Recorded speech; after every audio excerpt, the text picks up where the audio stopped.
sobrang worn out and expired na yung soles. Ito, yung actual na outsole siya.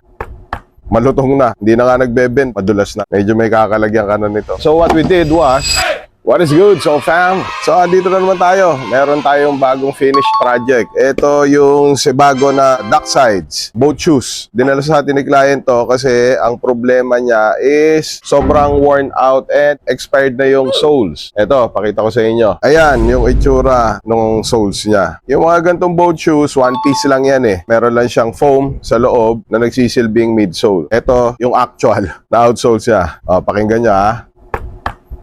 Malutong na, hindi na nga nagbe-bend eh. Wala na talaga siya. Saka pag ganito, alam mo na, madulas na to. Medyo may kakalagyan ka na nito. Kahit sabihin mo pang meron pang mga grips yan, madulas na rin yan because of the expired na material. So what we did was, pinalitan natin ng bagong outsoles. Kung i-compare nyo, halos parehas naman. Side by side. Wala lang yung branding. Pero yung hulma niya, yung pa rin. Nakuha pa rin natin. Ilalim, okay na rin. Sure na makapit and magagamit ulit ng ilang taon pa. Kaya, if you are looking for a restoration company na subok na at kilala, don't hesitate. Visit us here. So game.